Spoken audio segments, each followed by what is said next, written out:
What is up, my ninjas? I am Strydent, and I am here with another review. Today we're taking a look at the DC Collectibles Icons Superman. Now, I got this a while back from DC Collectibles. I reported that two of my Arkham City figures and Arkham Origin figures were they broke during reviews, and Kevin Kinnery sent me a shitload of DC Collectibles goodies as a consolation prize, as well as a second version of one of the figures in question. I was impressed, was super impressed. One of the figures in question was this Icon Superman, and that was about a year or two ago, and I've been sitting on these guys and I've been having thoughts and things I want to say about them, and it's been taking forever for me to get to it, and I'm finally here. So, you've heard all the different arguments. You've heard all the perspectives. You've seen the different videos where people pick them apart, or people just dick rode the fuck out of them because, you know, they're DC fanboys or whatever. I'm gonna give it to you straight up because you know how I do. I played with this guy. I had him in my display. I still have him in this display, actually, to be honest. And there are things they do right, and there's a few things that they do wrong. But you know, I'm gonna go through and show you what's awesome about him and what's not awesome, and what's fun and what's not fun, and what you can and can't really pull off with him. Now, I will say up front, none of the things that he's missing make him a figure that you don't want to play with, because it's easy to play with him, and I have had fun playing with him.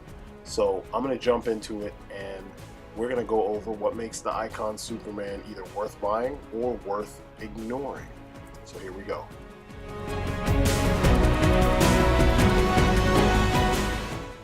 So the first thing, obviously, when you look at this figure, is the sculpt.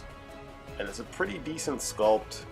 That face, man, that weird Frank Stallone, Liza Minnelli face, like he's had plastic surgery and he's been drinking for most of his life, and he's still trying to look, you know, pretty after having all those fucking benders, you know what I mean? And it just, the face is not 100% what I think of when I look at Superman.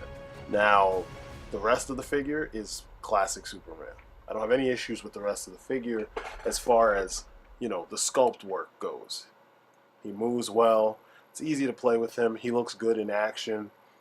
He can assume the poses I want him to assume despite lacking articulation in places. And we've talked about this in other videos. They are lacking articulation, but it doesn't stop the figure from being fun to play with. And I enjoy playing with him, you know. It was easy, like you saw right there. But like I said, classic Superman. Some things are a little bit really, you know, exaggerated, like on his boots and stuff, but it's classic Superman. I don't have any issues with this classic look. I love the colors used and the difference in finish. Like the shiny boots, you've got a gloss finish on the boots and a matte finish on the majority of the figure, and then another slight gloss finish on the S shield on his chest, as well as on his lips and eyes. You know, like the things that are supposed to look shiny, and like on his face, the things that are supposed to look wet, they have the right finish. I have to give him props for that, because that's something you typically don't see on American toys. You see that on your imports, and you got it here. Even on his hair, you got that slight shine to it, which it's supposed to, because that's how you've seen it in comics for years upon years upon years, and I like that. It looks good. I don't get the big holes in his ears. That's always been like, what? Why are they so big? Why are they so pronounced? But overall, it's a very nice set of sculpting. The profile looks good. It looks like Superman for the most part, or at least, you know, a good representation of the character. And like I said, the S shield, of course, that's the next piece. The S shield looks on point. It's raised a little bit, and then it's got that shine to it. It's not a lot of shine, but it's got enough shine. And then, of course, he has the trunks like he's supposed to. Got to give him props for that, because it's old school classic Supes. They weren't trying to go for the New 52 or the Rebirth stuff. So, yeah, I dig the sculpt. Very pretty figure. Accessories. And when it comes to accessories, he really comes with very few accessories. Just the extra pair of hands and Helix, and then you have the figure. That's it. I understand why they did this. Superman figures typically don't need a whole lot unless they need, you know, like debris or something that's very specific to the instance that's being represented by the current figure. You know, like the BVS Mezco had the breakable sewer cover that he broke into 2 pieces, so that made sense. Here he just has open hands that are kind of like in the action pose, like he's gripping something or about to grab something, which is cool because Superman often reaches out to grab characters and things. You know, he's lifting things, he's picking up things. You know, he's one of those active characters that does a lot. One thing that I wanted to note is the pegs. They have ridges or ribs, and it helps keep this thing locked into the wrist, which is dope. I wish more figures did this, especially import figures. Next up, you have Helix. Helix is a dope figure. It's weird that we haven't seen him more often, but this is an old character. He's been around for a decent amount of time, and strangely enough, like I said, you don't see him in comics enough. You did see him in Man of Steel. You did see him you know, prominently displayed in Man of Steel, and I'm glad to have him because now when I have the Fortress of Solitude setup, I have Helix in the Fortress of Solitude instead of Brainiac. So I'm glad they did this, and it works for me. I don't have any issues with it. Beautiful paint, that translucent red on his face, it's beautiful. So props to them for what they did here. It's real simple.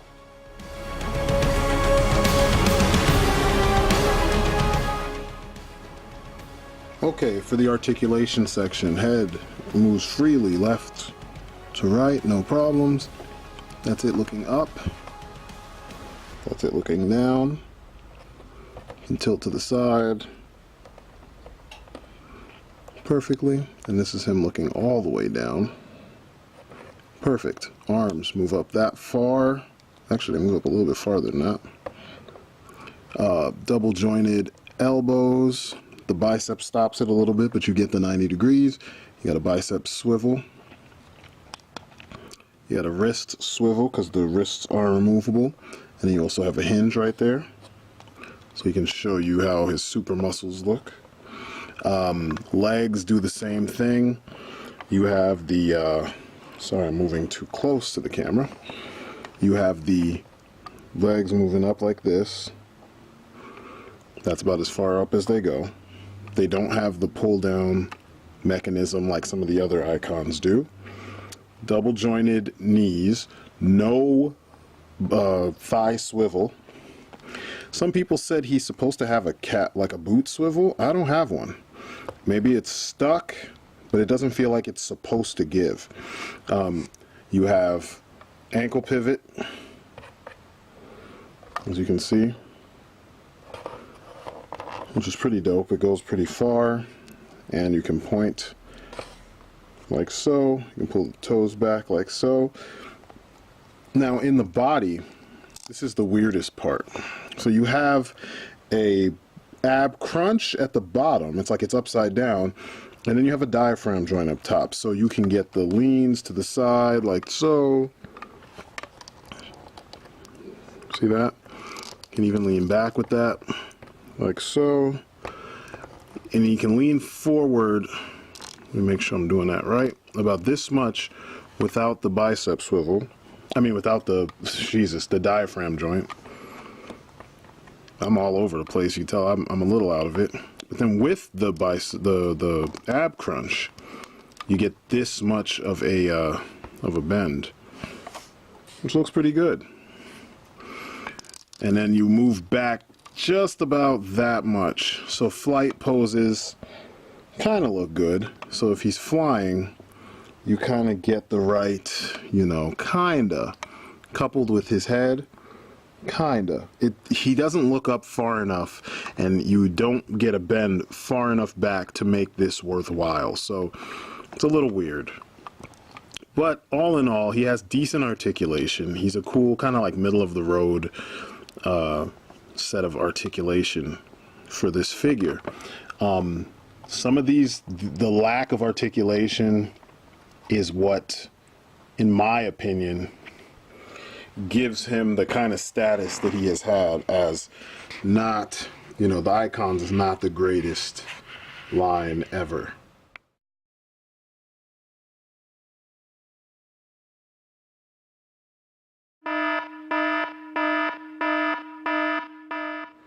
So, I have an issue with this leg, and it's probably a pure QC issue, but this leg is super, like, it moves on its own a little bit too much, and it's mostly like in here at the ankle. This ankle at the top of the bend, like here, it's kind of stiff, but all I have to do is just touch him.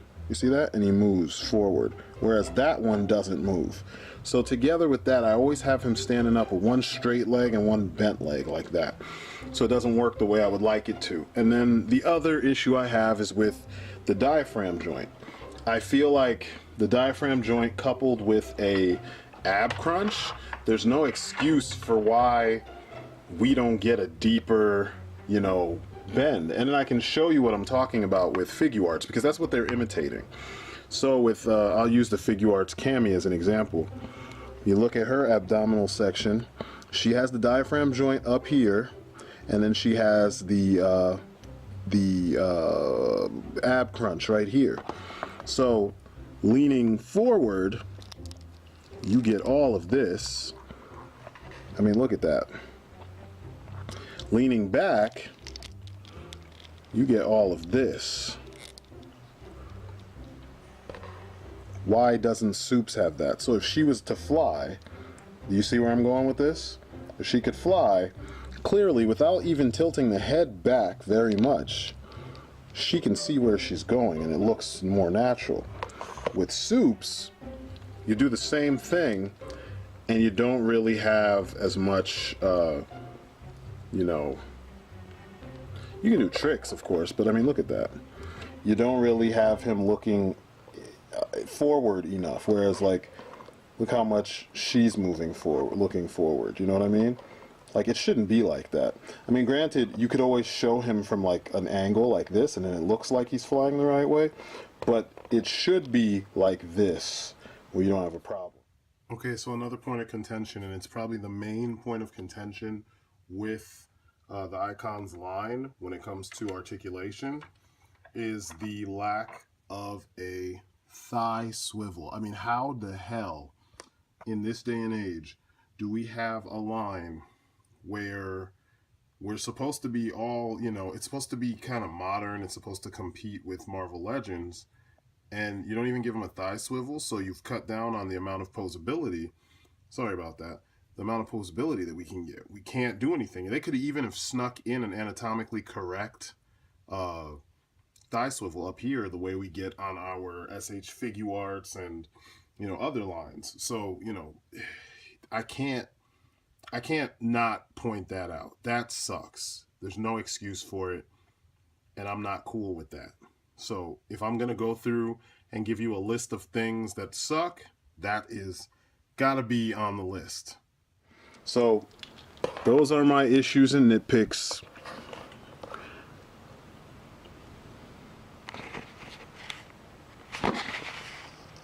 And now we can compare different versions of these characters, or compare him to other characters in other lines. So you see where he stands with your DC UCs, your, I don't know, SH Figuarts, your Figmas, and your Marvel Legends. He's about par for the course. So when people said he was too small, it's kind of like, yeah, he's not necessarily too small. He's just not overly huge. Here he is compared to a smaller DCUC, and he's bigger than a smaller DCUC. So they're not as small as people exaggerated. Here he is next to a previous DC Collectibles figure. This is the New 52 Superman, and you see that the New 52 Superman towers over him. And that's how DC Collectibles have been. Here he is next to Mattel's Movie Masters Batman Begins Batman. They're about the same height. Now the Movie Masters ran small, so that kind of gives you an idea, you know, that I shouldn't say small. They were like medium-sized figures. So they weren't like the size of your typical Marvel Legends. But, you know, this helps you gauge how tall or how small he was in your opinion. I think he's a decent size. I do picture Superman on the tall side, so he should be taller than, you know, what he is. And, you know, I felt that the movie masters were on the small side, which typically was how Mattel has done things. So there's your idea of scale. And now, of course, for the bottom line. So, this figure isn't without its flaws. Like I've pointed out, he does not have thigh swivels, which doesn't make sense. Why would you make a figure in this day and age that does not have an area of articulation that we've seen so many variations of, and that you could actually do it in a way that does not mimic Marvel Legends, and you would still get a great range of motion? You know, anatomical thigh swivels would have been the way to go if you want to avoid what the Marvel Legends brand has been doing for years. You know, you give these figures their own kind of feel. The ab crunch and the combined diaphragm joint, not so great. If it did more, it would make sense. Having articulation just for the sake of saying that you have those points, to me, is one of the dumbest things, and it's a waste of energy, time, and resources. Give the figure the articulation that it actually needs to accomplish what you set out to accomplish. Don't do more than that. If you do more than that, then you're kind of shooting yourself in the foot, because you're wasting time, effort, and you're wasting, you know, manpower, and you're wasting, you know, supplies, etc., etc. Just give him the articulation that he needs. Now, I get it, they were trying to cut costs by having like a general articulation scheme and a body type that they use across all the figures that are male and across all the female figures. But as we've seen from, you know, history, that necessarily wasn't the best way to go. I think cheaping out and having one body type for all your figures, male or female, it just doesn't make sense when you have so many unique designs and so many characters that have their own unique spin to them. It's like, you know, take the time and make them unique figures, you know. I honestly, and we were talking about this the other day, me and ODC, that's me, I am not against DC collectibles that lack articulation but fucking kill in sculpt. And I get that they're trying to compete with the other brands that are out there, but if we're being real, they don't compete because those brands are made to be either collected and take up, you know, real estate on your shelf looking good as the best, you know, rendition of those characters, or they're meant for you to play with them. DC collectibles kind of skirt the fence. They're kind of in between playability and posability. They look good on a shelf, but you may not be able to really play with them because they don't have a lot of articulation, unless you're one of those kids who grew up poor and you played with figures that weren't necessarily the best versions of anything, but you made them work, if that makes sense. I listen to Hunter Knight. I've been a fan of Hunter Knight's for a long time, been subscribed to him for over 10 years, and he points out, growing up poor, you made do, and the reason why he started making customs is because he used to make his own action figures. I come from the same background. I grew up not very, you know, wealthy. We didn't have a lot of anything, so I'm used to playing with figures that were subpar, and then making them do what they need to do by utilizing what they, you know, what articulation we're given. You know, you figure out a way to turn them so that they look like they're doing the thing that you envision them to do. You know what I'm saying? So when I say I play with my figures, I really do play with them. My sons play with them too, and we play together. So I see how a lot of this articulation works in a practical kind of situation. Like, what does it look like when you play with the figure? Can you quickly pose them? Do they hold the pose? Do they fall? Do they buckle under their own weight? No. A lot of the icons don't do those kinds of things, but they lack the articulation that we're used to make them contenders to, you know, that compare with what we've got from other companies. Now, do they compare to Marvel Legends? No, they don't. So if that's what you're getting them for, just stop, because that's not what they're what they don't do that. I mean, straight up, they just don't. So it's like it's a dumb comparison. They're small in comparison to Marvel Legends. Um, there's more sculpted detail on these than Marvel Legends. So right in that respect, they kill Marvel Legends because Marvel Legends typically don't sculpt new details, and that's always frustrated me about that brand.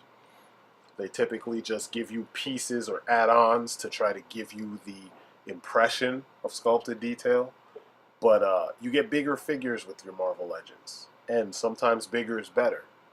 You get more accessories with your Marvel Legends. You don't get them with these, and Icons were selling accessory packs, and the accessory packs are how we got, you know, the accessories that should have come with our figures, you know. So it's one of those things. It depends on what you're looking for. Are they fun figures?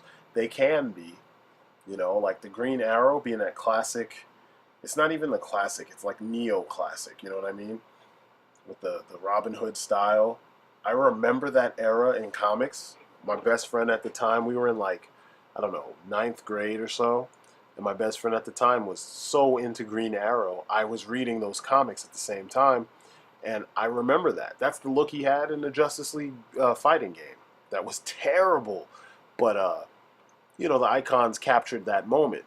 So if you're one of those collectors, I should say, that needs to have every character represented from every time period, or you love certain characters, these might be something you want to look into just so you have them and they're part of your collection and they're on your shelf.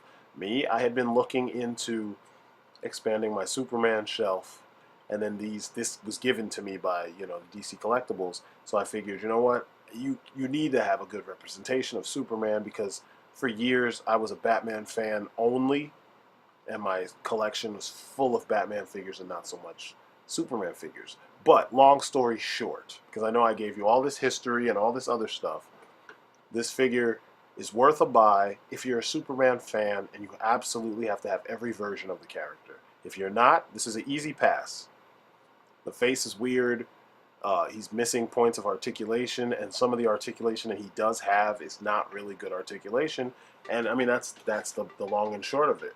If you're impressed by ankle pivots, then you'll buy this. You know what I'm saying? So if you like to play with your figures, though, this is a fun figure to play with, and it might be worth a look. So I would give this one like an A plus, maybe just an A, because it does some things well, but there's some fundamental things that are, you know, could be better, and we've seen better. DC Collectibles has done better, and so has DC UC in some ways. So this has been my look at the DC Collectibles DC Icons Superman figure. It's a decent figure. It's not terrible. It's not amazing. It's not going to change your life. And if you collect import figures, you're going to just go for like the movie stuff, because the joints are better, the points of articulation are better, the, you know, gimmicks are better, you know, presentation might even be better. But if you're just looking for some run-of-the-mill something, and say you don't have a lot of Superman figures, and you're just looking for one to pad the collection, here's one. Or say you're looking to get a kid a Superman figure. This would be a good first Superman for some kid, because it can do most things with no problem. So as usual, I'm Strydent. What I told you is my story, and I'm sticking to it. And as usual, that's it for me. You guys have been great. Peace outside.